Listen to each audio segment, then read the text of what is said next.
dit au service public du coin, je déchirerai ma carte et je fermerai ma boîte, ou du moins je recentrerai mes missions, quand vous aurez repris en main ce que je fais. Faire son travail avec son cœur, et pas forcément avec son portefeuille.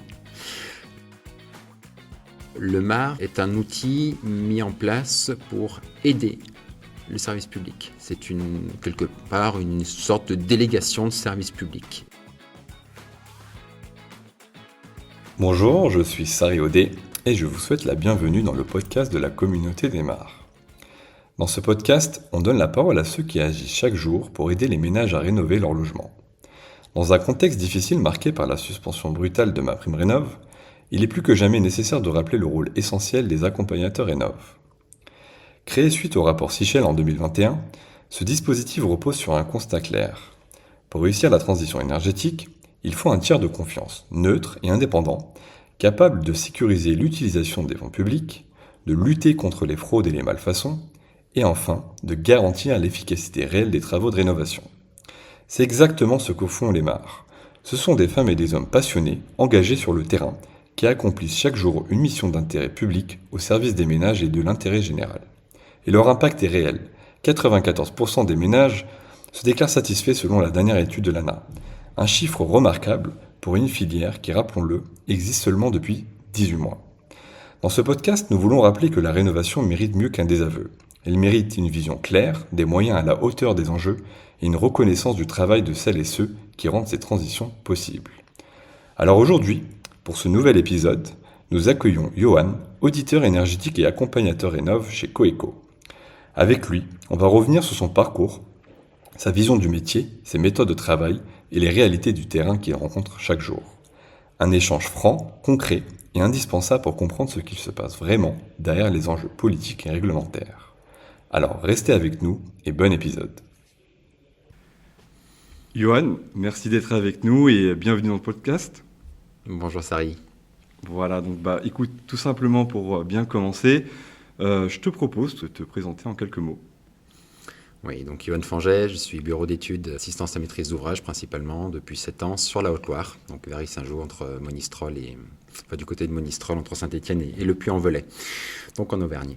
Nous faisons l'accompagnement des ménages depuis le début avec plutôt des petites missions de conseil et puis il y a tout ce qui a évolué en 7 ans. Nous sommes 5 à accompagner les ménages donc, dans leurs aides au choix de rénovation énergétique. Très bien. Alors, du coup, avant qu'on parle plus en détail de ton activité actuelle, est-ce qu'on peut revenir un petit peu sur ton parcours d'avant ? Oui, alors avec mon associé, on a un parcours assez similaire, à savoir 2 ingés reconvertis après une petite crise de la quarantaine. Nous sommes passés tous les deux par l'ASDER en formation chef de projet. Voilà, donc moi en 2017 et lui en 2019. Et en 2020, on s'est associés, il m'a rejoint.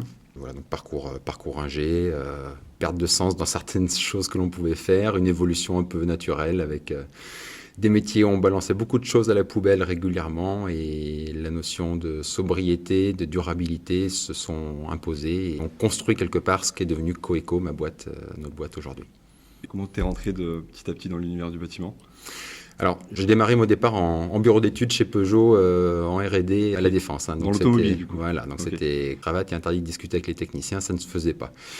Forcément, ça ne m'a pas bien plu cette affaire. Je suis passé chez un équipementier automobile, ensuite dans l'événementiel pendant 7 ans, dans une grosse boîte que certains ont un peu plus connue pendant les JO, GL Evans pour ne pas le nommer. Mais là, tous les lundis matins, on balançait tout ce qu'on avait installé pour l'événement du week-end. Donc, ça ne me convenait plus tout à fait. Je suis passé dans le tertiaire, dans une boîte lyonnaise, contractant général. Donc là, je suis entré dans le monde du bâtiment. Et puis, il y avait quand même beaucoup d'accompagnement pour tout ce qui était tertiaire, collectivité, mais les particuliers n'étaient pas accompagnés, du moins pas suffisamment à mon sens. Donc, projet de vie privée, on est allé en Haute-Loire avec mon épouse. Une fois là-bas, je me suis rendu compte qu'il y avait très peu d'accompagnement des particuliers pour faire des choix. Et nous y étions nous-mêmes confrontés, puisqu'on avait acheté une vieille ferme de 1774 et qu'il fallait y faire quelque chose, et peu de conseils.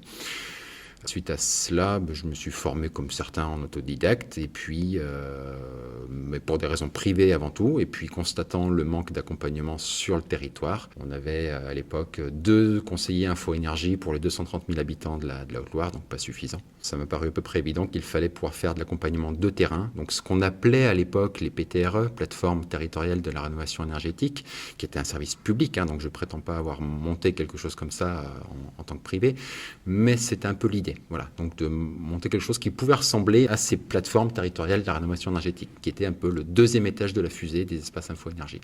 Voilà, donc modestement, on a monté ça, faire des petits conseils, et puis une certaine confiance s'est installée avec les artisans par rapport à la valeur ajoutée qu'on pouvait avoir dans l'aide au choix. Et donc ça, tu l'as fait à travers Coeco, c'est ça? Oui. Ok. Donc, Coeco en 2017, et puis ensuite ça a apporté aussi la formation avec l'ASDER, et puis l'ASDER, quand vous commencez à rentrer dans ce milieu-là, très militant, ça confirmait beaucoup de choses, et ça m'a vraiment incité à aller beaucoup plus loin que même ce que j'avais imaginé au début. D'accord. Donc tu as fait ta formation en reconversion, et après tu as monté avec ton associé Coeco, ou il t'a rejoint par la suite? Il m'a rejoint par la suite. Ok. J'ai monté Coeco parce que alors, les formations à l'ASDER, un des avantages, c'est que c'est sur 1 an en alternance. Ok. Bon, les gens en général font l'alternance dans une boîte qui est déjà en place. Moi, je l'ai fait dans ma propre boîte, un peu particulier, mais voilà. Et donc Christophe m'a rejoint 2 ans plus tard. Ouais. Ok. Sur ton site, tu dis pas de réchauffer chez Coeco, on repart de zéro à chaque fois. C'est une philosophie de travail. Enfin, pourquoi tu dis ça? Parce qu'on aime bien s'épuiser. Non, il y a quand même des bases, évidemment. Chaque dossier est particulier. Le bouton sur lequel on appuie pour sortir des scénarios, des préconisations type, on va pas se mentir, bien sûr que oui, il y a des cas très récurrents, c'est ça, très similaires. Il y a des fois, comme je dis, on va dans des maisons, en 5 minutes, on aura sorti la chose. Si on le dit en 2 heures, c'est juste pour laisser le temps aux gens d'accepter ce qu'on est en train de leur presque imposer, quelque part. Voilà. Mais il y a des cas particuliers. Même occupant dans 2 maisons différentes, ce ne sont pas les mêmes solutions préconisées. Et à l'inverse, la même maison avec 2 foyers différents, en fonction de l'âge, des situations professionnelles, de je pars tôt le matin, d'enfants en bas âge ou sur le point de partir, les préconisations sont évidemment différentes. Voilà. Donc, c'est en ce sens-là où j'ai qu'il n'y a pas de réchauffé, bien sûr que s'il y a du réchauffé. Mais pas des solutions du coup copier-coller, quoi. Non. C'est ça que tu veux dire. Ouais, D'accord, ouais. très bien. Et du coup, donc Coeco, c'est un bureau d'études RGE Études. Oui. Tu t'es qualifié à quel moment? Quelle qualification tu as choisi? L'OPQBI, Calibat? On s'est qualifié le plus tard possible par nécessité. D'accord. Voilà. Ok. Donc aujourd'hui, comme je dis, faut pas tout jeter. On parlera des dispositifs actuels un peu plus tard, mais le RGE et un audit, c'est pas là que ça se passe. Le vrai sujet, il se passe dans les 2-3 heures de visite initiale qu'on va faire, plus de l'accompagnement ensuite dans les semaines qui suivent. La question, elle n'est pas de savoir s'il faut mettre 12 ou 14 cm sur un mur. La question, c'est de savoir est-ce que ce mur-là, vous êtes prêt à l'isoler, oui ou non? Intérieur, extérieur, des choix de matériaux. Aller chercher la petite virgule pour savoir s'il faut mettre 12 ou 14, c'est pas le sujet. Donc les audits, on y est venu, parce que sinon, ça nous aurait fermé les portes. C'est pas là où on fait le Pareto. Le D'accord. Pareto, c'est dans les 2-3 heures de rendez-vous. Il nous arrive de passer 5 heures chez les gens sur une visite initiale, et c'est là que ça se passe. Donc on l'a fait très tardivement, c'est-à-dire qu'on l'a fait il y a 2 ans et demi seulement, le RGE. Pas besoin jusque-là. On a utilisé des outils, je ne vais pas les citer, mais voilà, il y a des outils bien connus qui étaient suffisants pour faire des petites simulations en une demi-heure, histoire de faire un peu de visuel pour les gens, parce que ça les rassure. Voilà. Bah justement, moi j'aime bien parler des outils pour un petit peu aider et aiguiller d'autres bureaux d'études par exemple. Tu utilises quoi comme logiciel du coup? J'imagine que c'était Cabrenov peut-être à l'époque. Alors, on avait deux façons de faire. On a un petit fichier Excel tout simple, calcul simplifié sur la base de la méthode 3CL. C'est ce qui marche le mieux des fois. Ouais, mais complètement, Ouais. complètement, parce que voilà, on maîtrise complètement ce qu'on va y saisir dedans. C'est moins précis, évidemment, c'est pas du tout visuel, ça c'est clair, mais ça c'est ce qu'on a appris tout simplement en formation. Christophe avait le même fichier que moi et ça nous allait bien dans la plupart des cas. Et là, pour le coup, c'est en 10 minutes, on fait ça. Donc encore une fois, c'est pas très très visuel. Et puis quand on voulait quelque chose d'un peu plus fourni, effectivement, on utilisait Caprenov qui faisait très bien le boulot. Quand une fois sur 10, on jugeait qu'il était nécessaire de produire quelque chose pour finir de convaincre le ménage de la pertinence de tel ou tel choix. Voilà. D'accord. Voilà. Donc Caprenov avait été très bien fait. Je compare souvent Caprenov au DPE, qui sont des outils qui ont été conçus à la base pour des choses tout à fait pertinentes. Après, il y a ce qu'on a voulu faire de tout ça, qui peut se discuter un petit peu peut-être, voilà. Que ce soit au niveau du 3CL en audit ou de Caprénov qu'on a poussé à changer de philosophie d'objectif. Entre le premier épisode et aujourd'hui, Caprénov s'est certifié par l'ADEME. Entre-temps, tu utilisais quel outil? Alors là, au niveau des audits, on est sur Pléiade. Donc, Pléiade, ok, voilà, d'accord. qui est un outil parmi d'autres, qui est un outil plutôt dédié aux bureaux d'études qui ont envie d'aller un peu plus loin. C'est-à-dire que Pléiade, on a des plateformes, des passerelles, je veux dire, pour aller sur de la simulation thermique dynamique, pour aller faire du calcul chauffage, ce que ne fait pas la 3CL. Ça, peu de personnes le savent, mais on ne fait pas un calcul chauffage avec du 3CL, du dimensionnement du moins. Voilà, donc Pléiade n'est pas le plus simple à utiliser, mais par contre, il est le plus complet et le plus évolutif de notre point de vue. Parce qu'il y a des cas de figure où une STD, une bonne STD, simulation thermique dynamique, a du sens pour être pertinent. La 3CL n'étant qu'un outil pour faire des calculs d'usage conventionnel. Absolument. Et aujourd'hui, sur la partie donc, du coup, vraiment audit, tu interviens sur quel type de bâtiment? L'individuel, du tertiaire? Alors, que de l'individuel. Que l'individuel. Ouais, ça, c'est un choix. Du tertiaire, du coup. Oui, Okay. Alors ça, c'est un choix qu'on a fait de Coeco depuis le début, c'est-à-dire c'est pas le plus rémunérateur, c'est peut-être le plus complexe parce qu'en face de nous, on a des maîtres d'ouvrage qui n'y connaissent pas forcément grand-chose, donc il faut à chaque fois redonner le vocabulaire. La solution de facilité,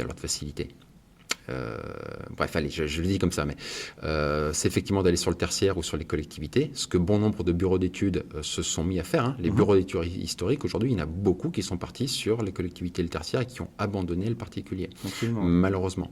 Donc, c'est plutôt, on va dire, les petits qui sont orientés plutôt sur l'individuel, historiquement, c'est ça, non? Non, même des petits sont partis sur du tertiaire. Ah non, les petits, d'accord. Okay. Parce que plus simple, parce que voilà. Et nous, on a fait le choix, alors c'est moins rémunérateur, on a fait le choix, c'est après nos convictions aussi de Coeco, c'est de rester au plus proche des particuliers, parce que justement, personne ne veut y aller parce que c'est pas là où il y a le modèle économique le plus facile. C'était aussi la jeunesse de ton projet, aussi ta vision au final, d'accord? Tout à fait. Et aujourd'hui, donc, tu ne fais pas forcément des audits dans le cadre d'une vente, mais plutôt dans le cadre d'une rénovation, c'est ça? Oui. Ouais. Alors, les audits de vente, ça a été capté par les auditeurs, et puis j'ai pas de souci avec ça. De toute façon, faire un audit sans avoir rencontré les particuliers, les acquéreurs, moi, ça ne m'intéresse pas. J'ai envie de dire, on remplit des cases pour rien. D'ailleurs, moi, je milite plutôt pour l'arrêt de cet audit au moment de la vente, le DPE faisant pour moi l'essentiel du job d'alerte. Et derrière, aller faire un audit presse-bouton d'une solution toute faite, à coup d'IA demain, alors qu'on n'a pas rencontré l'utilisateur, enfin l'occupant du foyer, ça n'a pas bien de sens. Donc ça ne m'intéresse pas les ventes. Les quelques fois on fait des audits ventes, c'est quand on connaît l'acquéreur et le vendeur, et auquel cas on va mutualiser les coûts. Puisque ça permet de faire l'audit de vente et l'audit, entre guillemets, incitatif, volontaire, voilà, en même temps. Parce que systématiquement, il y a, dans le cadre des missions actuelles concernant les aides, l'audit incitatif ou volontaire est systématiquement refait. L'audit vente n'est jamais utilisé, en tout cas, nous ne le faisons pas, et la plupart de nos confrères refont un audit aussi, refont un audit. Sur la base du DPE, vous refaites l'audit, c'est ça? Sur la base d'une visite. Okay. De la visite initiale. Le DPE n'existe pas. Le DPE, on le regarde éventuellement après coup. Pour voir si, parce qu'on est humain, on peut faire des erreurs. Donc on le regarde après coup pour éventuellement comparer des choses s'il y a des écarts. Mais je regarde très très rarement le DPE avant d'aller en visite. D'accord. Voilà. Si ce n'est juste l'étiquette pour savoir effectivement si ça vaut le coup par rapport à l'histoire d'éligibilité, etc. Mais c'est un autre sujet. J'ai envie de te dire, c'est limite, tu n'as pas envie d'être biaisé par le DPE. Donc tu pars de ton constat principal lors de la visite initiale pour faire ton... Oui. C'est ça, ok. Ok, intéressant. Et du coup, donc, tu es RGE études 1911, c'est ça? 1911, oui, pour la maison individuelle. Ok. Ouais. Pas tertiaire? Non, pas tertiaire. Donc ça depuis 2 ans. Et du coup, l'implémentation du MAR, qui pour toi n'est pas un métier comme on a échangé précédemment, est une mission. On aura l'occasion d'en discuter justement. Tu es MAR depuis combien de temps? Alors, le dispositif pour les structures privées a démarré au 1er janvier 2024 et nous sommes agréés, nous, depuis mi-novembre 2023. Donc, parmi les premiers. Oui, tout à fait. Ouais. Donc voilà, on était prêts pour le 1er janvier, si ce n'est qu'on a tous attendu le 29 et le 30 décembre pour avoir les derniers arrêtés avant de démarrer 2 jours plus tard avec les règles du jeu. Après, il a été retardé plusieurs fois, mais tu avais anticipé ça du coup dès le début. Ouais, alors pour juste revenir 2 secondes en contexte, arrière, ouais. quand j'ai monté Coeco, j'ai dit au service public du coin, je déchirerai ma carte et je fermerai ma boîte, ou du moins je recentrerai mes missions, quand vous aurez repris en main ce que je fais. C'est-à-dire la mission d'accompagnement d'aller chez les gens, et pas juste derrière un bureau dans les espaces conseils France Rénov', c'est que j'aurai réussi la mission de Coeco, c'est-à-dire de montrer par la preuve que ce service public d'accompagnement est nécessaire et utile. Voilà. Alors, quand le MAR s'est lancé, l'été 2023, j'ai poussé pour que l'espace conseil France Rénov' de Haute-Loire, qui est donc la maison départementale de l'habitat, puisse devenir MAR. Voilà, c'était vraiment mon objectif. Je voulais qu'il le soit. Je poussais ce que j'ai pu pousser auprès des élus. Pour différentes raisons, ça ne s'est pas fait. Donc ça, j'ai eu la confirmation fin septembre 2023. Très déçu que le service public ne s'en empare pas. Et donc, début octobre, j'ai déposé le dossier en disant, de toute façon, il faut bien qu'il démarre dans le coin. Donc, ce ne sera pas public, mais allons-y. D'accord. Tu as été opérationnel dès janvier? Oui, opérationnel, comme tout le monde, Ouais. avec pas de documents, on a signé notre premier contrat le 10 ou le 12 janvier, je ne sais plus, un contrat qu'on a inventé de toutes pièces parce qu'on n'avait pas vraiment d'éléments. Voilà, un contrat qu'on a ensuite partagé avec tous les collègues et confrères au niveau national avec qui on sentait une certaine éthique dans la manière d'aller faire ces nouvelles missions, qui effectivement ne sont pas un métier, mais on pourra approfondir. Là, aujourd'hui, chez Coeco, vous êtes 5. Oui. Comment vous êtes organisé sur... Alors, on a le pilier, comme toujours. C'est la personne qui nous coordonne, notre petite maman, donc c'est qui s'occupe de l'administratif, qui nous tire l'oreille quand on est en retard, voilà. Donc on a une personne qui est plutôt sur la partie administrative, et puis après on a donc quatre chargés d'affaires, voilà. Sachant que mon associé et moi-même se répartissons les tâches un peu plus discrètes que sont la gestion des ressources humaines, c'est un nouveau métier que j'ai découvert, comment on fait pour une mutuelle, et puis toute la partie informatique. Avoir un serveur pour partager nos données. Là, la mise en place, Christophe est en train de travailler sur Dolibar, qui est un logiciel libre de CRM, donc pour le paramétrer. Enfin, voilà, on s'amuse. Donc voilà. Mais donc on est 4 chargés d'affaires et on fait 3 et 6 dossiers chacun par mois à peu près. D'accord. Voilà. Ok. J'aimerais bien qu'on revienne sur l'émission du MAR, justement. Oui. Alors les missions du MAR, ce sont des missions d'assistance à maîtrise d'ouvrage.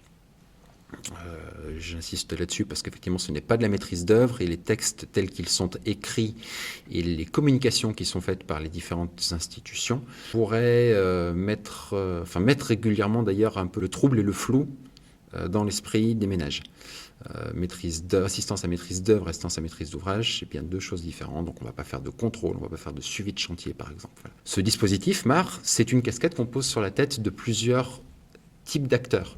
On a les acteurs historiques, que sont les opérateurs agréés selon le code de la construction, je crois, je peux peut-être de bêtises, mais c'est là-dedans qu'on les retrouve. Donc on va parler de Solia, Urbanis, toutes ces structures qui ont un rôle depuis 70 ans, qui ont un rôle d'accompagnement des ménages les plus précaires, etc. Logement indécent. Ensuite, on a des architectes qui accompagnent sur la rénovation historiquement aussi.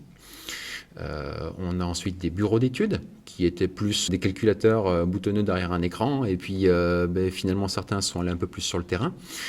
Et puis il y a une nouvelle génération sur qui on a mis une casquette, c'est ce que j'appelle un peu vulgairement les chasseurs de primes, mais dont l'objectif va être de maximiser, d'optimiser les aides par rapport aux travaux réalisés.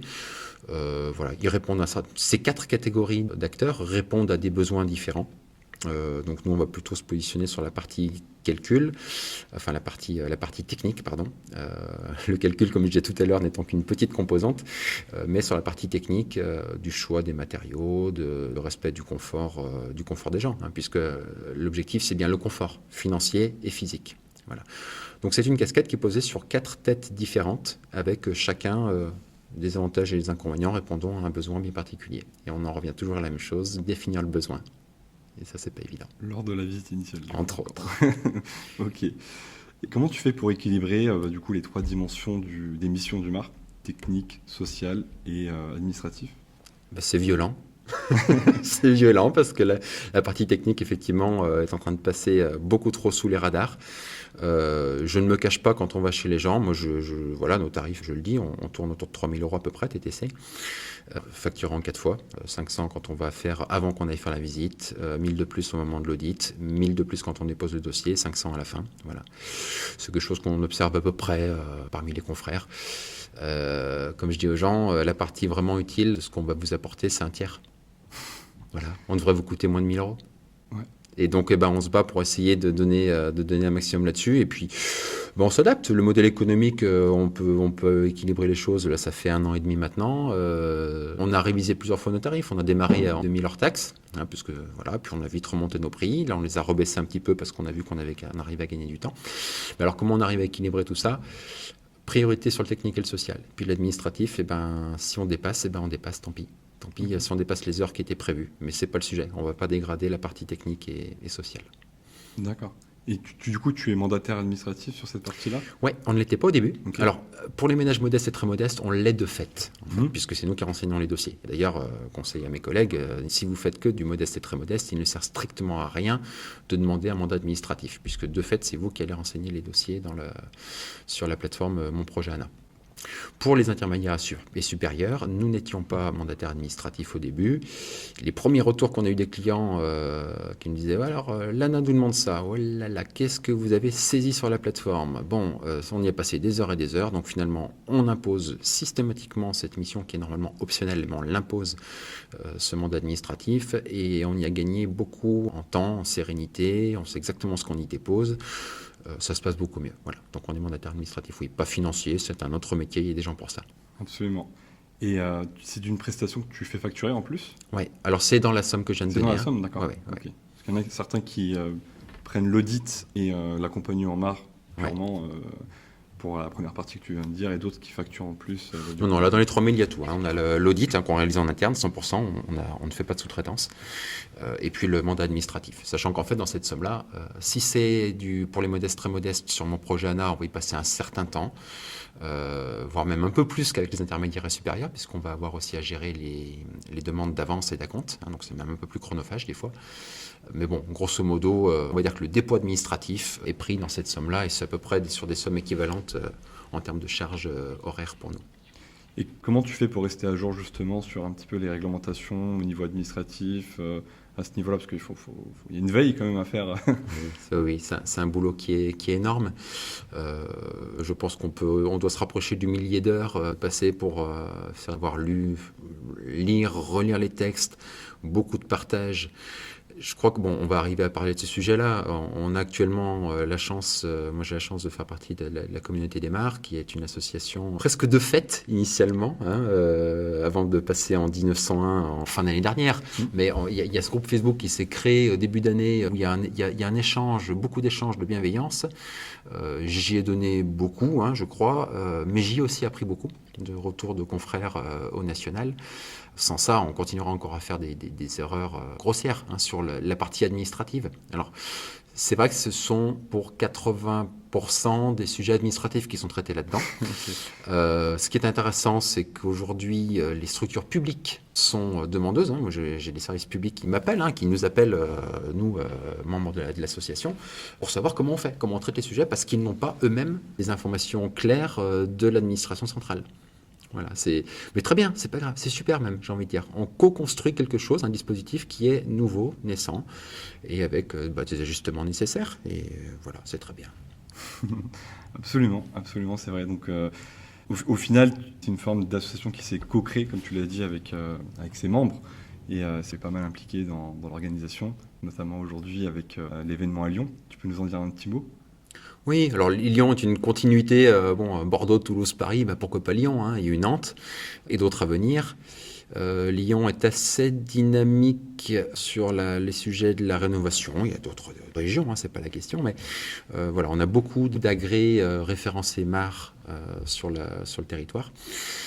Bref, donc bon, en tout cas, c'était évident qu'il fallait qu'on puisse aussi reproduire une rencontre ici. La région Auvergne-Rhône-Alpes est grande. Peut-être qu'on ira faire quelque chose du côté de Clermont, un de ces quatre. Mais voilà, aujourd'hui, on est ici à la maison, on est ici à la maison de l'environnement, qui, pour ceux qui ne connaissent pas, porte un certain nombre de structures très engagées et militantes sur les sujets de l'environnement. On les remercie pour leur accueil. Alors, on a lancé cette invitation auprès des mares, adhérents ou pas à l'association. On a rempli en 15 jours. Voilà, donc on a refusé beaucoup de monde malheureusement, mais bon, là, on fait avec les contraintes de la taille de la salle. Et alors, particularité, c'est qu'on a eu beaucoup de structures publiques ou assimilées qui ont souhaité aussi venir, pour les raisons que je viens de dire tout à l'heure, à savoir partager dans la bienveillance, de manière constructive. Et on se retrouve avec, sur les 100 personnes, là, parce qu'on ne pouvait pas en accueillir plus, avec un quart de structures publiques qui seront là, donc des services instructeurs locaux, des DT, des espaces conseils France Rénov, l'Adréal, bien sûr, Auvergne-Rhône-Alpes qui est présente, puis des acteurs un petit peu parallèles. On a le programme phare, qui est une structure, un collectif de centres de formation, qui sera représenté. On a l'AQC qui vient présenter donc le programme phare, oui, mais aussi tous les outils du programme Profil, très utiles pour la communauté des mares, des outils très très intéressants, que ce soit sur les fiches de réception, sur voilà, c'est tous ces sujets. On va avoir avec nous, parce que ce sont des partenaires qui sont importants aussi, on va avoir l'union régionale du CAUE, donc Conseil de l'architecture, l'urbanisme et de l'environnement. Aujourd'hui, on fait une rénovation qui a un impact sur l'environnement et l'architecture et le patrimoine. En tenir compte, c'est important. Donc, on aura la représentante de l'union régionale qui sera là. Voilà, donc on aurait aimé accueillir plus de monde. On va déjà avoir de beaux échanges, c'est certain. C'est certain, effectivement. Pour cette dernière partie, j'aimerais qu'on reprenne un petit peu plus de recul sur l'émission du MAR. Pas juste sur le quotidien, mais sur la place qu'occupe dans l'écosystème de la rénovation énergétique. Donc, il y a un mot qui revient souvent, c'est celui de la neutralité. Pour toi, ça veut dire quoi être un MAR neutre et indépendant ? J'ai envie de faire son travail avec son cœur, et pas forcément avec son portefeuille. Le MAR est un outil mis en place pour aider le service public. C'est quelque part une sorte de délégation de service public. Et ça, il faut bien l'avoir à l'esprit. Donc, c'est un travail qui se fait dans l'intérêt général et particulier, mais des ménages, pas du sien. Voilà. Donc, la neutralité, j'ai envie de dire, si ça sert l'intérêt du ménage, eh bien, c'est l'argument principal. Là-dedans, alors nous, on n'a pas de partenariat du tout avec aucun artisan. Par contre, vous dire qu'on ne discute pas avec les artisans pour les faire monter en compétences, ce serait mentir. Et d'ailleurs, on a besoin de ça. Hier encore, nous sommes MAR, et hier encore, dans nos locaux, on avait une formation avec une dizaine de professionnels sur l'étanchéité à l'air.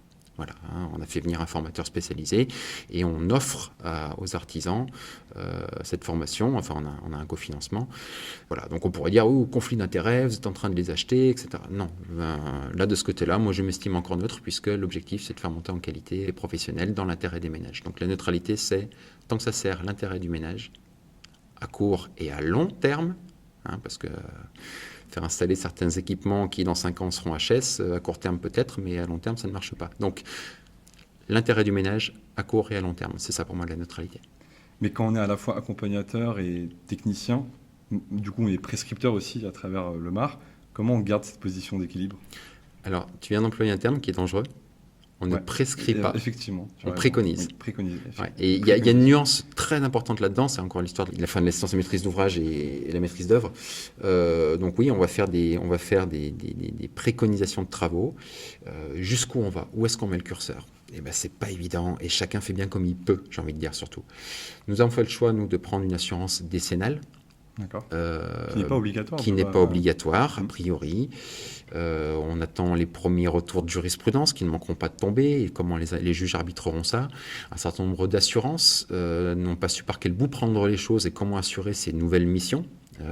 Beaucoup les qualifient clairement en maîtrise d'œuvre, certaines acceptent de le qualifier en AMO uniquement. C'est loin d'être évident pour tout le monde. Je dis ici qu'on a eu peu de soutien des structures, des organismes publics centraux pour aider les assureurs à proposer des contrats adaptés à nos nouvelles missions. Voilà, je pense que là-dessus, il y a un point de réglage à avoir. Et donc voilà, nous on a pris le choix de prendre une décennale pour pouvoir être un peu plus libre, d'aller plus loin dans des petites préconisations, prescriptions, voilà. Bon, on va un peu plus loin, bien sûr, on pousse le curseur. Dans ce qu'on va inscrire des fois dans les audits, si on passe au tribunal sur un litige, on a toutes les chances d'être requalifié en maîtrise d'œuvre, clairement, maîtrise d'œuvre de conception. Ok, on prend ces risques et ceux qui ne le font pas, je le comprends. Voilà. Il y a beaucoup de choses dans nos vies aujourd'hui qui sont régies par la peur et chacun fait bien comme il peut. Mais est-ce que c'est pas dû aussi à une méconnaissance des ménages sur le rôle d'accompagnement d'un MAR, qui demande aussi au MAR d'être accompagné sur le choix des artisans et autres? Alors, on part de ménages qui, jusqu'à il y a peu, avaient deux possibilités. Soit je me débrouille tout seul de A à Z, soit je prends un architecte qui m'aide sur la conception, réalisation, consultation, etc.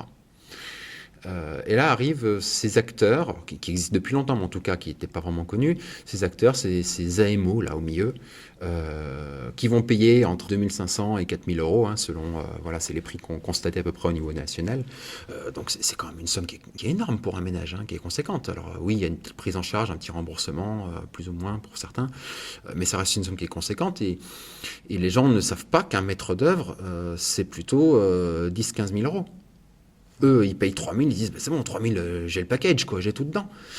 Et puis en plus, sur les documents qu'on m'envoie, c'est marqué qu'ils vont m'aider pour le suivi de chantier et la réception. Bon, c'est bon, ok, j'accepte de payer 4 000, par contre, j'attends tout le reste. Et quand nous, on va aller là-bas et leur expliquer ce que ne contient pas la mission, bon, ils vont finir par l'accepter, ils n'ont pas trop le choix que de passer avec un MAR pour avoir les aides, mais il y a souvent un petit peu de la déception. Et c'est vrai que nous, de ce côté-là, quand il y a de la déception et qu'il y a un vrai besoin, on va emmener les gens, on va leur expliquer quel est l'intérêt d'avoir un maître d'œuvre, pour le coup. Alors ça, nous, on ne le fait pas, hein.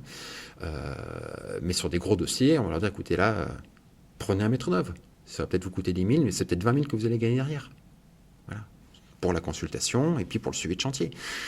Donc oui, c'est souvent de la compréhension, mais les documents qui sont donnés aux ménages sur la mission du MAR manquent un peu de clarté. Et quand on a expliqué, notamment, je me rappelle une discussion avec la DDT de la Haute-Loire, où j'expliquais aux responsables que non, nous ne faisons pas de contrôle de travaux à la fin de la mission, il était assis, mais voilà, il ne fallait pas qu'il soit debout, il sera assis de la même manière. Et même pour eux, donc c'est pas clair. Aujourd'hui, on vient à la fin d'une mission, on passe le portail, parce qu'on a une deuxième visite qui est obligatoire, on passe le portail, on récupère les factures, et on fait un contrôle sur facture, et on s'en va. C'est ça la loi. Dans le fait, évidemment, qu'on fait tous un peu plus. C'est ça, parce qu'au final, la deuxième visite, c'est une vérification de la cohérence des travaux par rapport à l'audit initial. Sur les factures. Ouais, ok. Voilà. Et en tant que sachant, si on commence à mettre les pieds dans la maison, on s'arrête où ? Quelqu'un qui est, alors je disais tout à l'heure de manière un petit peu vulgaire, mais un chasseur de primes qui n'a pas forcément de connaissances techniques, ça va être compliqué de lui reprocher de ne pas avoir vu que la VMC est mal mise en œuvre ou quoi que ce soit.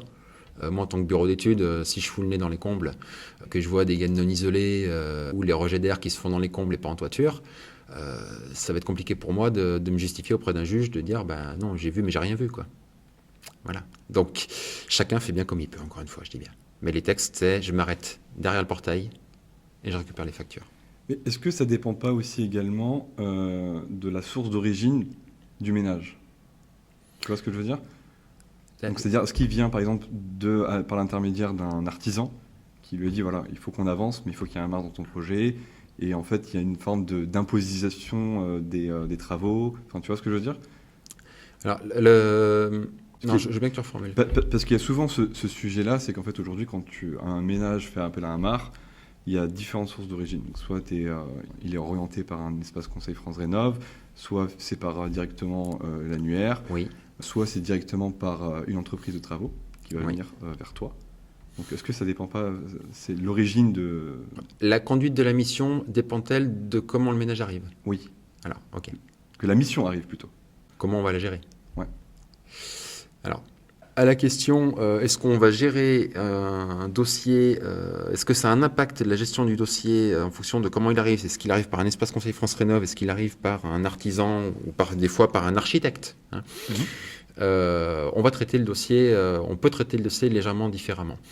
Il arrive par un espace conseil France Rénov', on va dire que les gens sont complètement vierges au niveau des choix techniques qu'il peut y avoir à faire. Et auquel cas, on va passer du temps à expliquer les différentes solutions possibles adaptées aux contraintes du bâtiment et du logement et de l'usage que le ménage veut en avoir. Quand il y a un architecte, on va avoir un respect quand même de la mission d'architecte et donc on va le laisser travailler sur la conception et à la phase esquisse. À ce moment-là, parce qu'après ça peut être un peu trop tard avant l'avant-projet sommaire. À la phase esquisse, on va à ce moment-là participer à une réunion tous ensemble, l'architecte, le maître d'ouvrage et nous, et puis écouter le maître d'œuvre, donc l'architecte, et le ménage. Et là, donc, on va être encore une fois dans le respect de ce que l'architecte va pouvoir préconiser, et puis ensuite, suivre un petit peu son avis aussi. Et des fois, ça arrive effectivement par des artisans directement. Et les artisans le savent, en tout cas c'est notre façon de faire chez nous, on va pouvoir remettre en question complètement ce que l'artisan pourra avoir préconisé. Alors en général on ne le fait pas de manière abrupte, c'est-à-dire que s'il y a un écart entre ce que il nous semble pertinent et ce que l'artisan a proposé dans un premier temps, on va appeler l'artisan.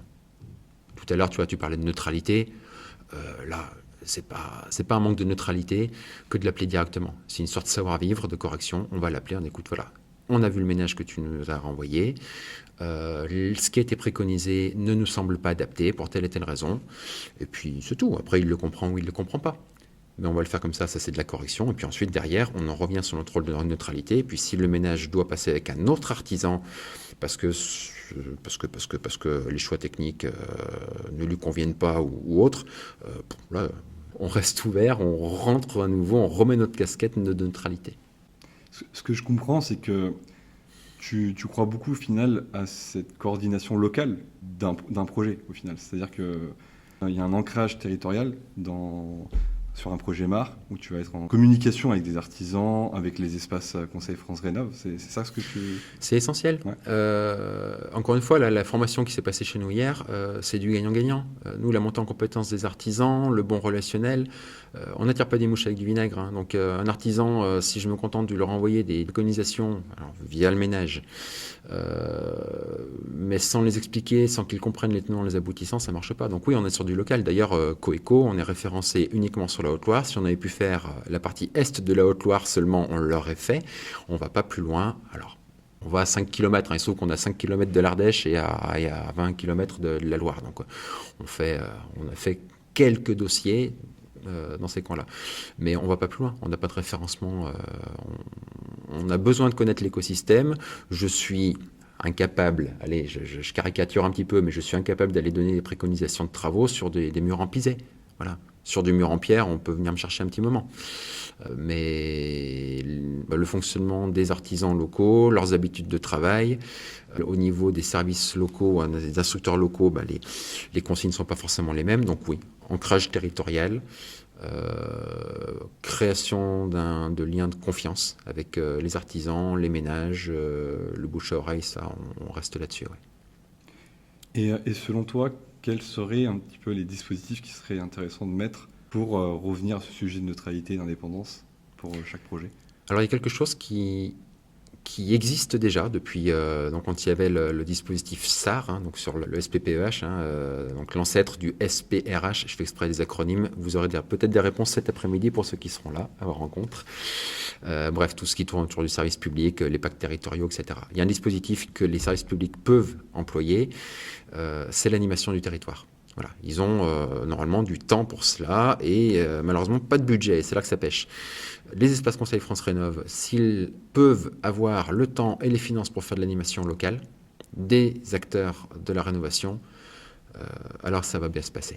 Parce que là, ils vont réunir des MAR, mais aussi des artisans, les CAPEB et FEDE, les négoces de matériaux, les banques, les notaires, les agences immobilières, bref. Et on fait croiser des gens, on remet de l'humain là-dedans, et à un moment donné, oui, il y aura toujours des margoulins, comme on les appelle, mais beaucoup moins. Donc voilà, les services publics ont entre les mains des outils qui existent et pour lesquels il faut leur donner plus de moyens. Mais ça rejoint un petit peu ce que tu disais, que le MAR est une forme de continuité, une délégation de service. Ouais. C'est l'héritier de quoi, au final Alors, c'est l'héritier des espaces info-énergie. Conseiller faire aussi. Ou alors Ouais. faire, ça a été très éphémère. Ok. Voilà, les espaces info-énergie, les conseillers info-énergie, montés par le réseau Clair avec l'ADEME il y a bien longtemps de ça. Il y a plus de 20 ans, j'ai plus la date exacte, 200 espaces info-énergie qui s'étaient montés avec 400 emplois créés à l'époque, qui ont œuvré un petit peu dans le silence, mais bref, toujours sur les sujets de la rénovation, de l'énergie. Et puis après, il y a eu des changements de gouvernement, de ministres, chacun aime bien mettre son logo. Alors il y a eu effectivement Phare, il y a eu Faire, Phare c'est autre chose.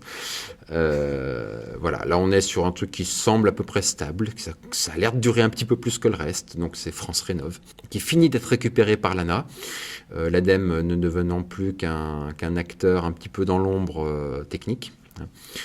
Mais pour en revenir, qu'est-ce qu'est le MAR aujourd'hui? D'où vient-il? L'Adréal va nous en parler cet après-midi, mais sans trop spoiler. C'était un petit peu les PTRE, les plateformes territoriales de la rénovation énergétique. Ce deuxième étage de la fusée, on avait les espaces info-énergie, conseillers info-énergie. Donc derrière un bureau, dans leurs agences, ils recevaient les gens. Et puis il y avait Aller Vert, Aller Chez, avec du suivi de travaux. Et c'était ce que faisaient les plateformes territoriales de la rénovation énergétique. On est en 2016, 14, 16, 17, je ne sais plus, à ce moment-là. Et voilà, le MAR, j'ai envie de dire que c'est peut-être ce qui s'en rapproche le plus. Pour conclure, est-ce que tu aurais un petit mot pour ceux qui ne sont pas MAR, donc les bureaux d'études, les architectes, qui réfléchissent justement est-ce que je me lance dans l'obtention de cet agrément ou pas?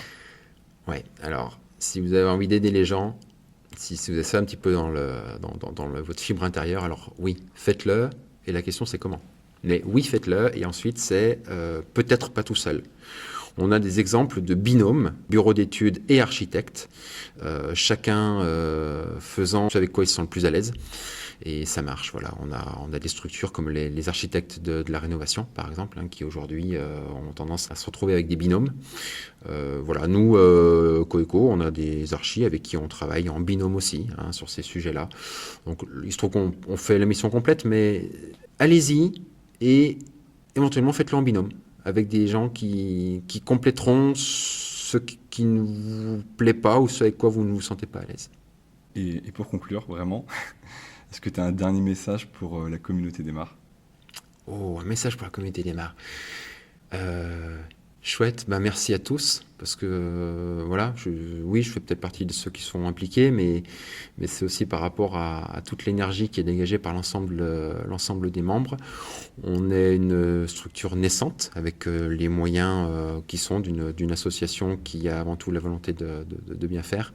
Rejoignez-nous, plus on sera nombreux, plus on s'éclatera, plus on pourra répartir le boulot, et c'est plein de bienveillance. Voilà. Super, merci Johan. Merci à toi, Sari. Alors merci à Johan pour cet échange. Ces mots montrent bien à quel point le rôle des MAR est important, surtout en ce moment avec les difficultés autour de MaPrimeRénov'. Mais justement, c'est le bon moment pour rappeler pourquoi ce dispositif a été mis en place. Aujourd'hui, leur mission est clairement d'utilité publique. Les MAR ne sont pas des variables d'ajustement, ils sont le socle d'une rénovation réussie. Au sein de la communauté des MAR, nous continuerons à porter cette voix, à défendre ce tiers de confiance, et à rappeler qu'une politique ambitieuse de rénovation énergétique ne peut exister sans celles et ceux qui la rendent possible au quotidien. Si cet épisode vous a plu, partagez-le, abonnez-vous, et on se dit à très bientôt pour un nouvel épisode.